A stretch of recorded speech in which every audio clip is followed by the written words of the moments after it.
আসসালামু আলাইকুম, welcome to sitar Amini kitchen. আজকে আমি আপনাদের সাথে আরও একটি নতুন ভর্তার রেসিপি শেয়ার করছি।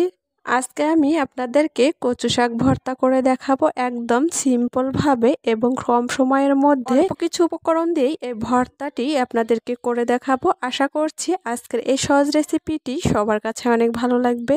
রেসিপিটি ভালো লেগে থাকলে আমার চ্যানেলটি সাবস্ক্রাইব করবেন আর বেল বাটনটি অন করে রাখবেন আমার পরবর্তী ভিডিওর নোটিফিকেশন সবার আগে পাওয়ার জন্য। ভর্তা করার জন্য এখানে আমি একটা চুলার উপরে প্যান বসিয়ে দিয়েছি আর দিয়ে দিচ্ছি অল্প পরিমাণে কচু শাক পাতা। এগুলো আমি আগে থেকে ভালো করে ধুয়ে পরিষ্কার করে নিয়েছি আর কচু শাকগুলো আমি নিয়েছি অল্প ডাটা সহ।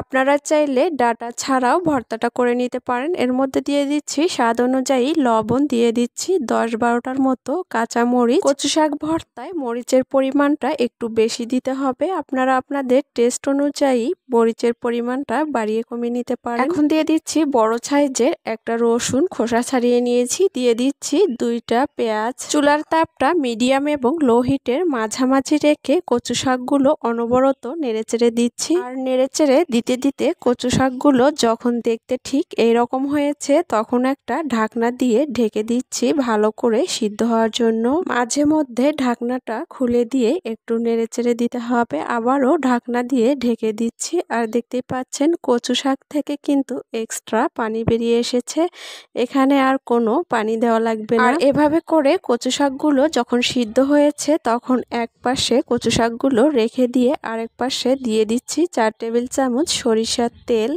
এরপরে এর মধ্যে দিয়ে দিচ্ছি একটা বড় সাইজের শুকনা মরিচ। এগুলো একটু তেলের মধ্যে কিছুক্ষণ ভেজে নিব। ভেজে নেওয়ার পরে আবারও সব কিছু একসাথে ভালো করে মিশিয়ে নেওয়ার পরে চুলা থেকে নামিয়ে নিব। এখন কচু শাকগুলো ভর্তা করার জন্য এখানে আমি একটা বাটনা নিয়েছি। আপনারা চাইলে বাটনার পরিবর্তে পাটা অথবা ব্লেন্ডারেও এই ভর্তাটি করে নিতে পারেন। আপনারা আপনাদের যার যার সুবিধা অনুযায়ী ভর্তাটা করে নেবেন। আর এভাবে করেই যখন এক সময়ে ভর্তাটা দেখতে ঠিক এরকম হয়েছে তখন এর মধ্যে দিয়ে দিচ্ছি 2 থেকে 3 চামচের মতো লেবুর রস। আবারও ভর্তার সঙ্গে লেবুর রসটা খুব ভালো করে মিশিয়ে নেওয়ার পরে এখন ভর্তাটা উঠিয়ে নিব। আপনারা যদি কচু শাকের ভর্তাটা এইভাবে করেন দেখতে যতটা লোভনীয় হবে খেতেও কিন্তু অনেক মজার হয়। আপনারা চাইলে অল্প কিছু উপকরণ আর অল্প সময়ের মধ্যে এই ভর্তাটি করে নিতে পারেন। আশা করছি